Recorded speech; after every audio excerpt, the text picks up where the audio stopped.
qui est présent dans ces lieux, il nous voit et nous écoute, nous le célébrons et ça fait sa joie.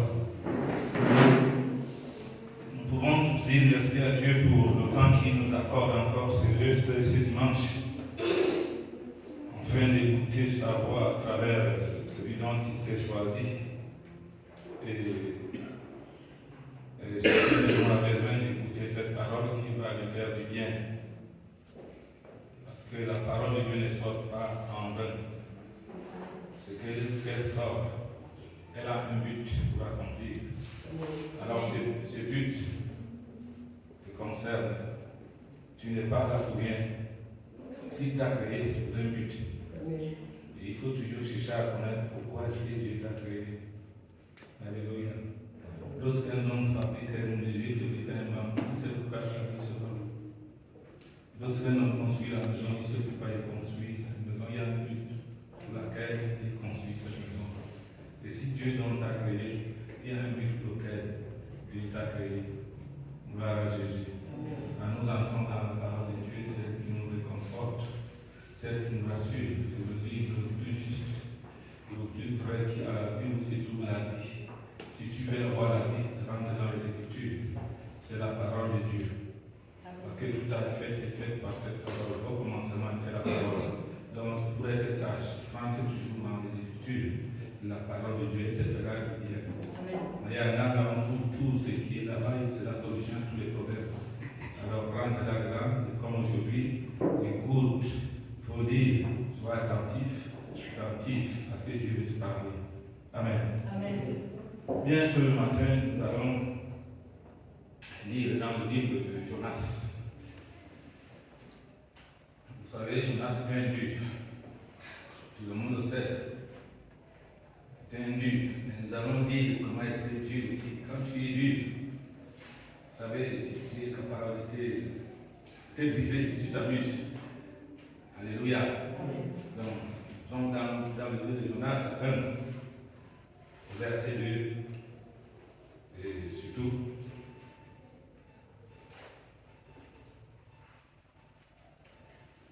Jonas 1, verset 2. nous pouvons nous lever pour lire ces versets. Il est écrit: Lève-toi, va à Ninive, la grande ville, et crie contre elle, car sa méchanceté est montée jusqu'à moi. Parole du Seigneur, Seigneur, que Dieu bénisse.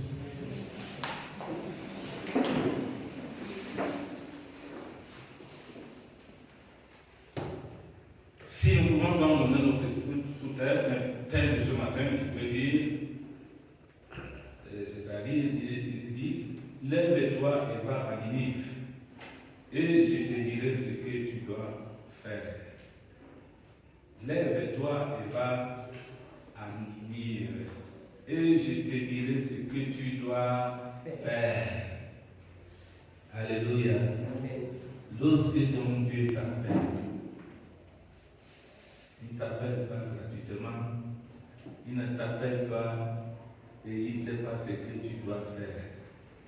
Alléluia.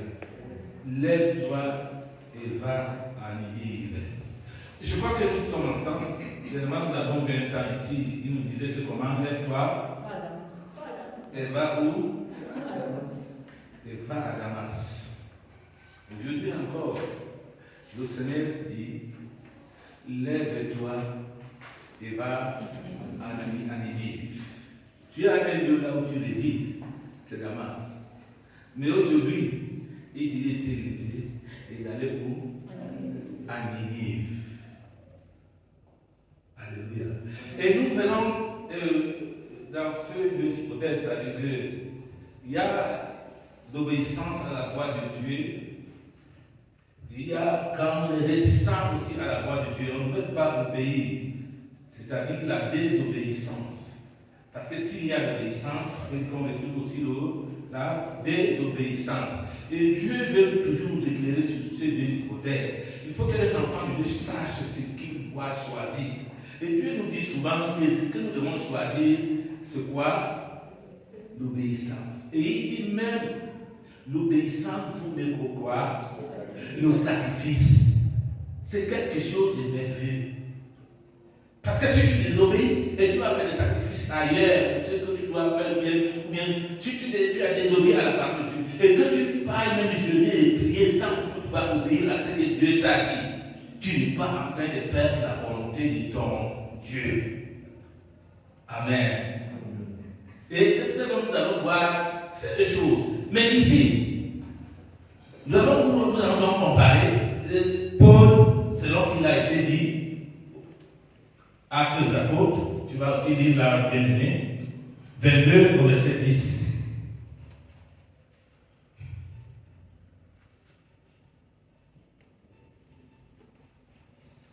Quelqu'un n'est pas là? Tu as Jésus là, oui.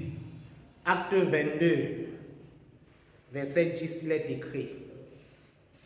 Et le Seigneur me dit, lève-toi, va à Damas, et là on te dira tout ce que tu dois faire. Amen. Amen. Ici, c'est Dieu qui parle quand on premier verset avec Jonas. La Bible dit que la parole de Dieu fut adressée à Jonas. Lève-toi et va à la Ninive. Mais ici, c'est l'apôtre Paul, au verset 11 des Actes 22, il dit, et le Seigneur me dit, lève-toi, va à Damas, et on te dira tout ce que tu vas faire. Et on te dira tout ce que tu vas faire. Je voudrais que nous distinguions d'abord entre Jonas et Paul. Qui s'est adressé à Paul directement? Il y va. Lève-toi et va à Ninive. Mais ici, nous voyons aussi Paul que lève-toi, va à Damas. Et on te dira, c'est quelqu'un d'autre qui va te dire ce que tu dois faire. C'est pour dire qu'il faut comprendre. Entre ce que Dieu veut faire aussi, lui-même directement, et ce que Dieu doit léguer à son serviteur dont il t'est choisi. Ça veut dire que lorsque quand même son serviteur te parle, il faut savoir que c'est Dieu qui te parle à travers la bouche de son serviteur. Alléluia. Les confondeurs ne disons pas que c'est Dieu, nous, je veux que Dieu me parle. Non, tu n'as pas besoin que Dieu te parle directement. Dieu a établi l'homme, il a fait l'église, il a établi l'homme dans l'église. Il a fait de l'homme. Et ce sont ces gens-là qui doivent venir vous parler. Et quand ils vous parlent, n'attendez pas que c'est Dieu vous dise que c'est moi Dieu. Dieu ne l'a jamais fait. Dieu ne pourrait jamais te dire que c'est moi Dieu maintenant. Pourquoi quand je parle, tu ne veux pas écouter? Non. Il utilise son serviteur. Et quand il va s'adresser à toi, c'est d'une manière ou d'une autre. Alors nous devons nous comprendre. Et lorsque ici nous voyons Jonas au verset 2, il dit, lève-toi et va à Ninive. Il donne une direction. Lève-toi et va à Ninive. Ça veut dire qu'il y a un but à accomplir là-bas. Dieu a besoin de quelqu'un. Alléluia. Dieu a besoin de quelqu'un qui doit l'utiliser pour sa gloire. Et en tant qu'enfant de Dieu, fils de Dieu, Dieu a besoin de chacun de nous, frères, pour son œuvre, pour son travail. Dieu a besoin de chacun de nous. Il a besoin de toi. Ne te limite jamais, ne dis jamais que je suis petit ou bien petit. Non. Ou bien ne dis jamais que je ne connais bien, ou bien je ne sais pas parler. C'est Dieu qui a créé la bouche. Il avait répondu à Moïse. Moïse dit que je ne sais pas parler. Dieu dit, mais comment? Qui a créé la bouche? C'est moi Dieu qui a créé la bouche. Alors, comme j'ai créé la bouche, je vais mettre les paroles dans ta bouche. Et que tu vas aller comme toi, tu existes. Parce qu'il y a l'autre, tu vas utiliser ton frère, ton grand frère. Il sera comme ton prophète, celui qui va déclarer les paroles. Alléluia. Donc, quand Dieu veut te choisir de quelqu'un, il n'a pas besoin de regarder tes capacités. Non, non, non, non, non, frère. Il n'a pas besoin de regarder tes capacités. Mais il a besoin de ta volonté. Alléluia. Parce que même si tu as des capacités et que tu n'as pas la volonté, tu ne pourras jamais faire ce que Dieu te demande. Tu verras toujours comme si tu étais lucide. Alors que tu sais que tu t'es continué à celui qui croit. Pourquoi tu crois? Dieu veut t'utiliser, frère. Lorsqu'il a dit à Jonas ici, lève-toi et va à Ninive, la grande ville, et crie contre elle, un objectif, va crier. Il y a un objectif, va crier contre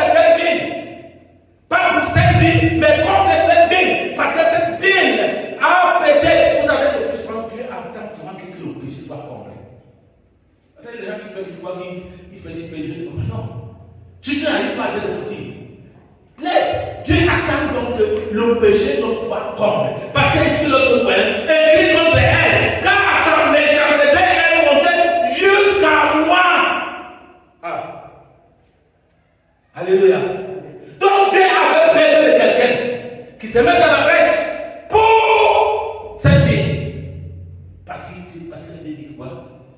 Dieu a besoin de tous aller à la repentance et qu'ils soient sauvés, qu'ils vivent. Dieu a besoin, il n'a pas créé la vie pour d'autres personnes. Dieu a créé la vie pour toi. Alléluia. Chaque être vivant, Dieu a créé la vie. J'ai dit même l'arbre a besoin de vivre. Alléluia. Même l'arbre a besoin de vivre. N'en parlons pas de la personne que Dieu a créée, selon son image. Non. Il a besoin de toi et il a besoin de travailler pour toi, avec toi. Alléluia. Moi, j'encourage ceux qui sortent. Je dis pour aller annoncer la bonne nouvelle. C'est la bonne nouvelle, bien aimé. Alors, Jonas ici, qu'est-ce que Jonas a fait, bien aimé? Il a fait comment? La Bible nous dit, au verset 3, t'enfuis à Tarsis, frère, c'est bon? Jonas, il s'est levé. Dieu l'a dit lève-toi. Il s'est levé. Et il va à tel endroit. À Ninive. Parce que là-bas, je suis prêt de frapper. Parce que c'est mauvais là-bas. Jonas a obéi, non? C'est ça, il s'est levé. Mais quand il s'est levé, est-ce qu'il s'est levé pour aller faire la volonté de Dieu? Non. Il a fait tout pour prendre comment une autre direction à Tarsis. Il dit comment Dieu est là. Moi je me canse de Dieu, je m'en vais d'abord pour loin de Dieu. Il y a des gens qui croient que quand Dieu t'envoie en mission, tu fuis, tu pars te cacher quelque part. Là Dieu ne te voit pas. Non! Non! Il est parti là de Patrick, il a pris le navire qui était là. Il est parti avec tous les autres qui étaient là. Et il est parti quand il est arrivé, il a dit, comme vous voyez, moi je suis en train de fuir Dieu. Il m'a envoyé là-bas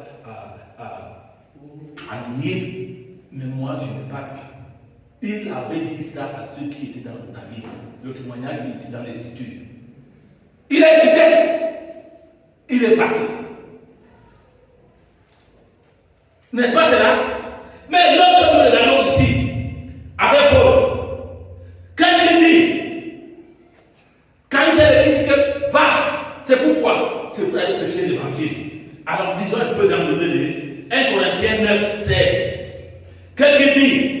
Paul, dans l'obéissance et la soumission à la voix de Dieu, s'est levé. Il a commencé à prêcher l'évangile. Les gens qui le voyaient, d'autres le fuyaient. Ils se disaient que non, cet homme, c'est un méchant, c'est lui qui a persécuté l'église. Mais qu'est-ce que Paul dit? Il dit, au verset 16 de 1 Corinthiens 9, il dit, si j'annonce l'évangile, ce n'est pas pour moi un sujet de gloire, mais la nécessité m'en est imposée. Et malheur à moi si je n'annonçais pas l'évangile. Voilà l'obéissance, voilà la soumission, voilà le modèle de que Dieu a besoin de toi. Dis amen. Il a besoin que chacun se lève frère. Ça c'est un modèle. Il a besoin de l'histoire méditateur comme Jésus-Christ. Parce que c'est quelqu'un qui était obéissant, soumis à la voix de Dieu. Il aimait Dieu. Parce que pour être soumettre à Dieu, il faut d'abord l'aimer. Est-ce que tu aimes ce Dieu-là? Si tu aimes ce Dieu-là, tu vas obéir à sa voix, à sa parole. Alléluia. Mais ici, votre pour regarder, entre Jonas et Paul, la vie que Jonas a pris la direction de Tarsis pour aller se cacher. Mais là, qu'est-ce qui s'est passé? Jonas 3 au verset 2 à 3. Alors, lorsque Jonas a pris, il était où? Vous savez là où il était, non? Il a payé quoi? Le navire. Il était là-dedans. Il a tout l'argent. Il est entré. Mais Dieu a fait quelque chose là où il était. Vous lui dites que l'œil de Dieu te voit. Alléluia. L'œil de Dieu te voit. Vous savez, ça fait souvent peur. Hein? C'est vrai, quand on croise là, un jour on me volait du nom pour la terre, pour la terre que j'ai plantée. Avant que ça mûrisse complètement, on me volait, je suis venu, j'ai dit sur la tige, je parle même seul. Il dit ouais. Il crée même ça, il crée tout, hein. Vous n'allez pas enseigner, pas vous manger. Quand ça a encore produit, l'année qui suivait, vous savez comment Dieu m'a inspiré? J'ai dessiné un gros œil et j'ai écrit là-bas, l'œil de Dieu te voit. Et je vous dis, quand chacun venait, il vient, il regarde, Dieu, l'œil de Dieu te voit, il fait de tu parles. L'année là, j'ai reporté. Alléluia. Parce qu'il faut que l'homme comprenne. Voilà, c'est des choses que quand on fait, on voit, quand on croit. Parce que vous savez, la foi, c'est quelque chose de merveilleux, de terrible. Lorsqu'elle est vivante en toi, il y a des choses que tu vas faire, que toi tu te poses la question. Est-ce que c'est vrai, c'est moi qui fais ça? Pourquoi?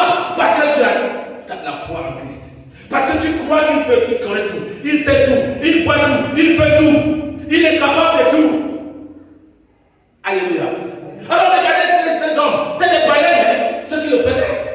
Mais regardez qu'ils ont vu, quand ils ont vu que l'œil de Dieu te voit, et dit, hein, donc Dieu le voit. Et regarde, il fait demi-tour. C'est la même chose pour toi, un enfant de Dieu, frère. L'œil de Dieu te voit. L'œil de Dieu est sur toi.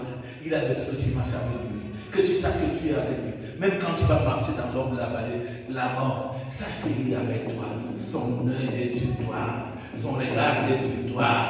Crois cela, frère. Et dis Amen. Amen. Alléluia. Que Dieu te bénisse. Merci bien pour cette parole. Alors, nous sommes dans là, et pendant ce temps, comme Jonas était dans le navire, Dieu le voyait. Vous savez ce qui s'est passé? Dieu a fait balancer le navire. Il a envoyé un vent qui a balancé le navire.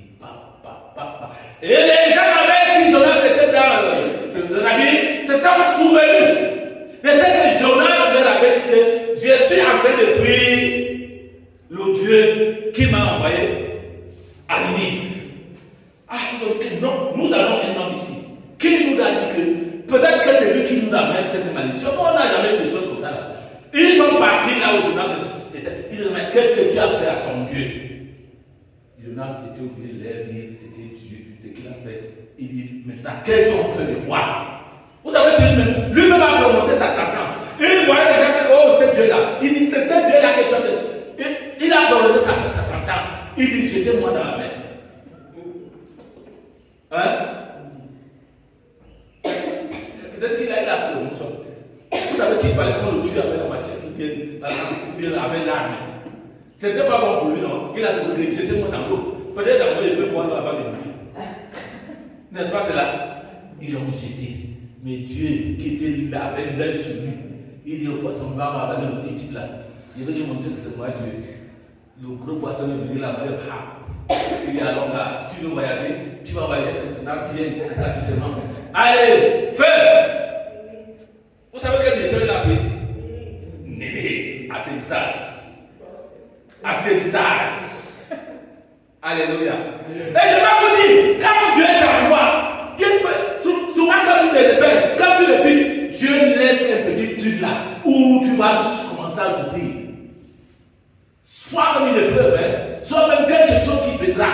C'est pour ta vie. Ouais, Jonas, quand il s'est retrouvé dans le ventre de cette bière là. Mais la Bible dit qu'il s'est mis à prier. Est-ce qu'il priait ce Dieu-là? C'est Dieu qui l'a vu. C'est pour ça que frère, quand Dieu t'envoie en mission, il dit va témoigner, va dans les témoignages, comme aujourd'hui nous avons fait les traités ici là. On nous a dit, va prendre ça, va donner à quelqu'un, sortez là, la chaîne apparaît, allez témoigner, allez appeler les gens. C'est quand vous allez faire Dieu au contrôle, frère. Ne pensez pas que lorsque vous parlez, on ne vous écoute pas. Je crois que même les frères qui sont partis, les gens qui sont partis, ils peuvent vous rendre ce témoignage, poser la question, ce qu'ils voient là. Parce que lorsque tu sors pour témoigner pour le Seigneur, je vous dis que tu deviens antipotent. Il y a une joie que tu ne peux pas déterminer. Alors le poisson va venir en direction de Ninive, il dit que c'est ici. Voilà ta direction, ce n'est pas Tarsis. Alléluia. Et cette fois-ci, l'homme. Qu'est-ce que le Seigneur n'a pas parlé à Jonas? Parce que Jonas est passé dans les épreuves. Il a évoqué le nom du Seigneur. Il s'est même réparti dans le voisin de façon. N'attends pas entrer dans le façon que tu es réparti. Et ce que tu ne veux pas faire. Non, pour le Seigneur, non. La Bible dit qu'il est sorti. Là, quand il est sorti du ventre de façon, là, j'étais là où il est allé. Qu'est-ce qu'il dit au verset 3? Non, c'est pas verset 3, c'est. Oui, le chapitre 3.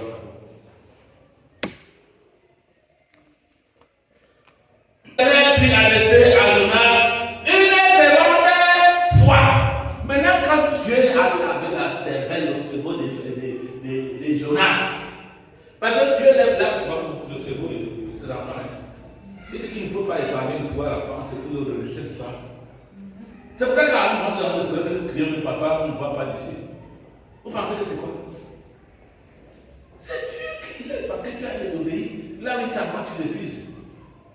Ce qu'il te demande de faire, tu refuses. Il faut savoir ça faire. Sinon, Dieu, ce qu'il a préparé pour ses enfants. Nous connaissons les projets de Dieu, non? Des paix, des bénédictions, que tu dois jouir de cette vie-là.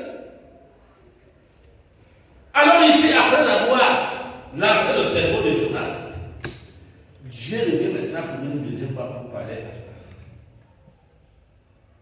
Alléluia. Il dit, la parole éternelle fut adressée à Jonas une seconde fois en ces mots. Lève-toi, va à Ninive, la grande ville, et proclame-y la publication que je t'ordonne. Ah, Jonas dit non, mais il a dit que le Dieu l'avait dit par quand il t'a déjà pointé le doigt, il a fixé le sur toi, même si tu as fait dans l'eau, il est avec toi. Est-ce que Dieu peut se noyer? Hein?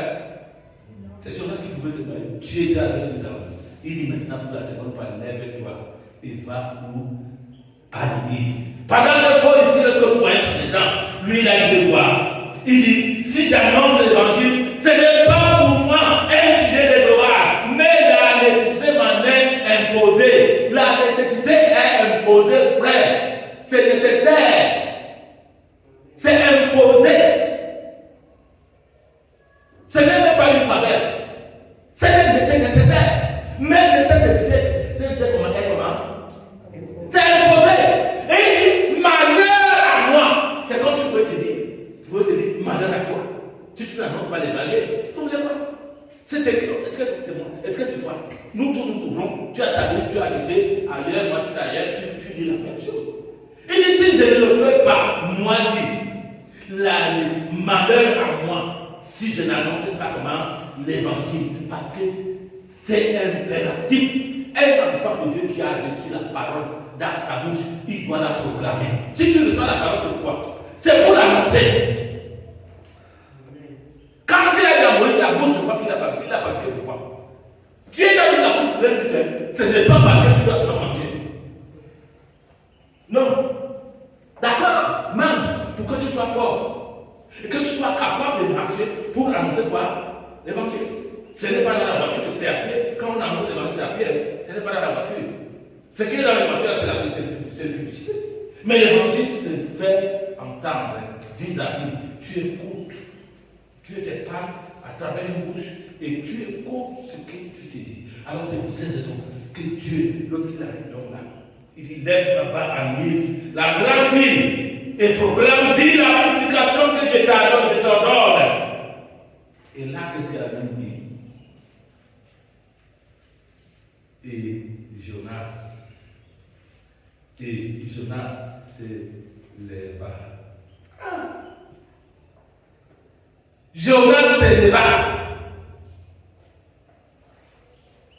Lève-toi, toi qui es à Damas. Et va à Ninive. Il a dit que Ninive était une grande ville.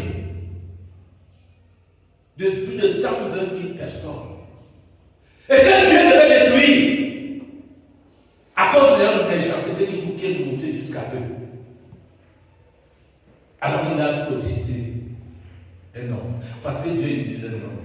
Je vous dis souvent que le diable utilise l'homme. Dieu utilisait l'homme. Et je dis toujours, l'homme est le champ de bataille de Dieu et de Satan.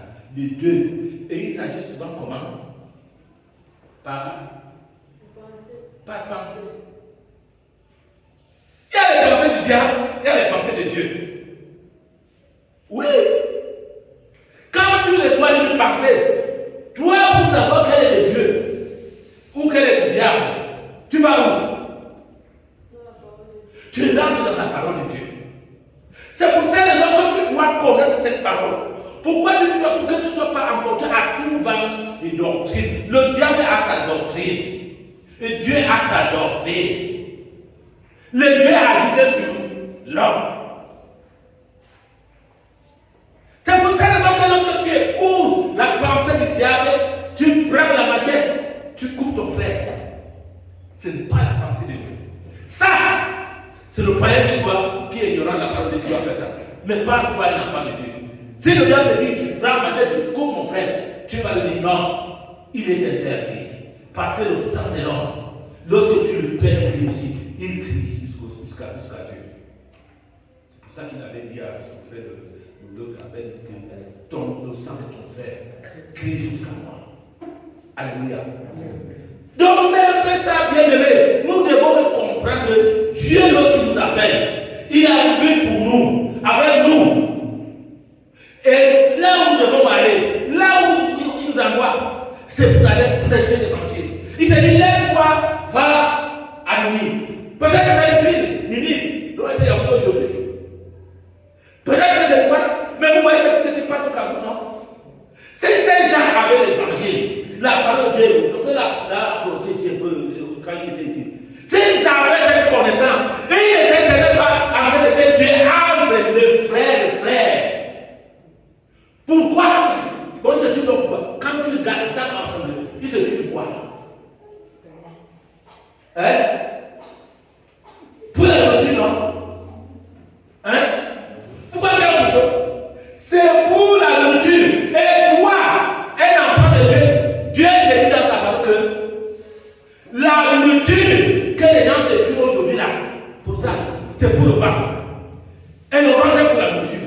Et les deux vont faire comment? Vont périr.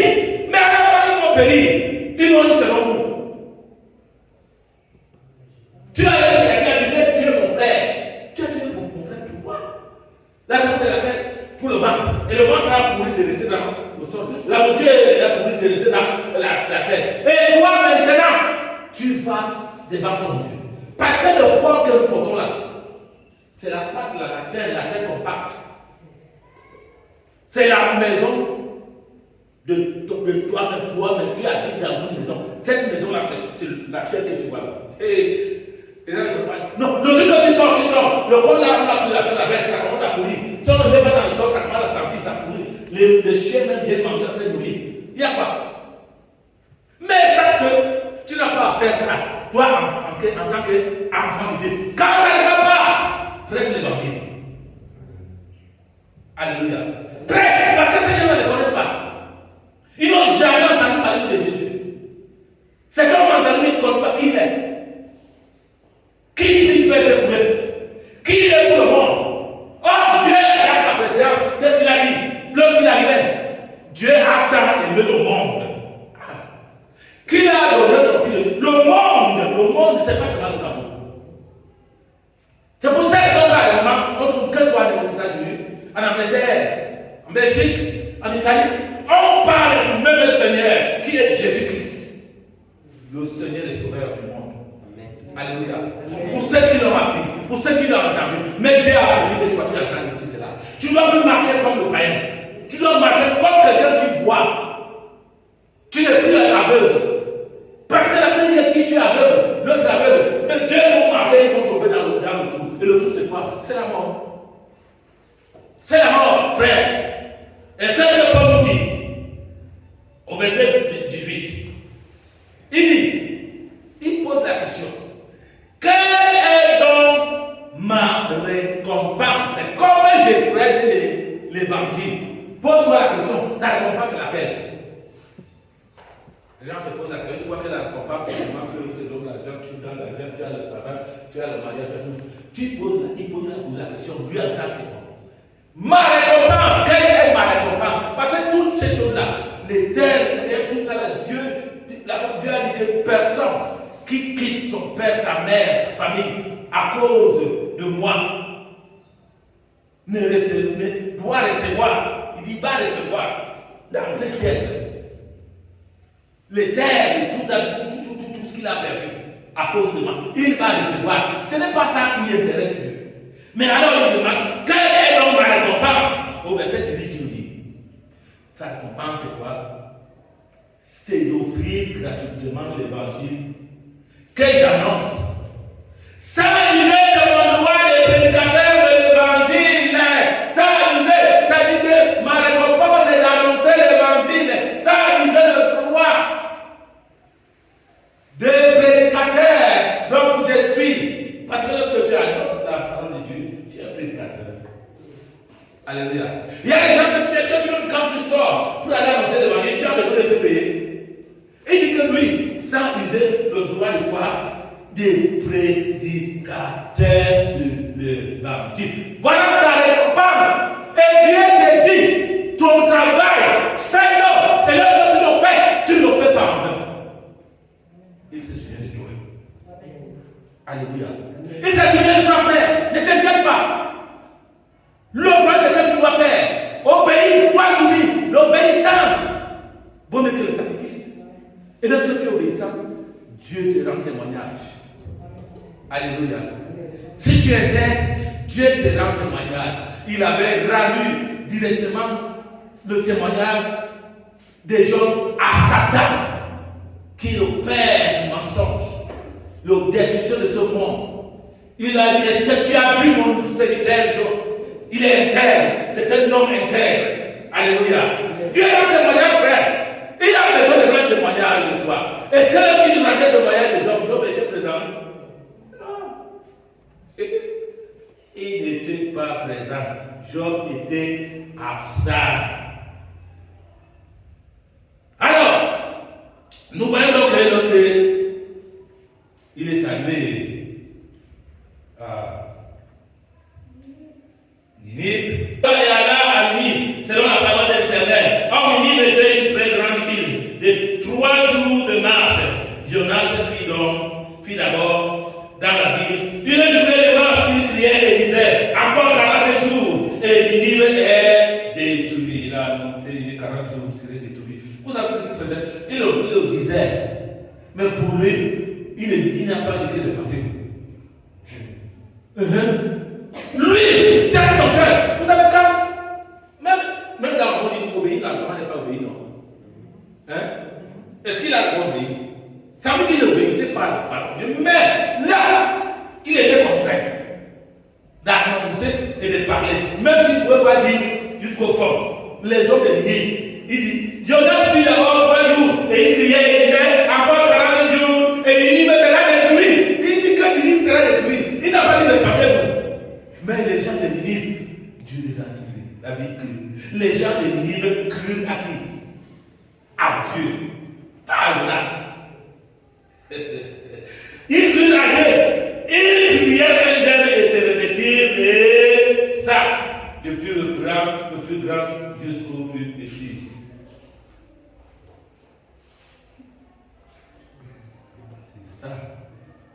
C'est ça l'obéissance et la désobéissance. Et nous pouvons voir, ça c'est 2 catégories. Il y a Jonas qui a obéi lentement. Il y a Paul qui a obéi comment? Promptement. Et nous en trouvons aussi la 3e catégorie, les gens qui ne veulent pas entrer dans le royaume. Et ces mêmes gens empêchent ceux qui veulent entrer. Nous les trouvons. Alléluia. Lisons un peu les Actes des Apôtres. Pardon, Matthieu 23, 13.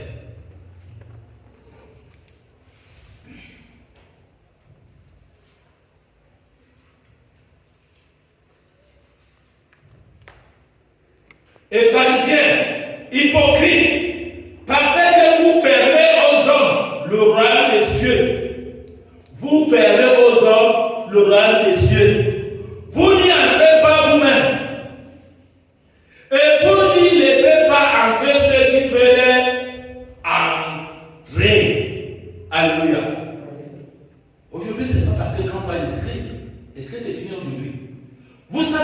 nous avons ce qu'on appelle la religion. Je prends un exemple, excusez-moi, parce que c'est la vérité que nous disons. Nous voyons un peu la religion catholique. Vous voyez que le pape qui est parti, c'est qui a autorisé que l'homme et l'homme doivent faire comment? La femme et la femme doivent faire comment? C'était le dessein de Dieu. Est-ce qu'il ignorait ça? Il ne veut pas laisser les hommes. C'est l'autre qui est venu. Qu'est-ce qu'il a dit?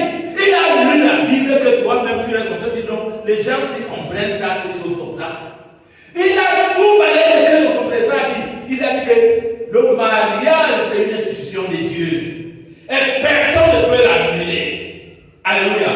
Ça fait des personnes, d'autres qui eux-mêmes ne veulent pas entrer. Et c'est tel qu'ils ne veulent pas laisser les autres pour entrer. Il faut connaître ça. Lorsque tu n'as pas l'endroit où ils ne veulent pas, eux-mêmes ne veulent pas entrer, et ils ne veulent pas les entrer, sortez de ce milieu. Dieu dit sortez de ce milieu et moi je vais vous accueillir. Vous serez mes enfants et je serai votre Dieu.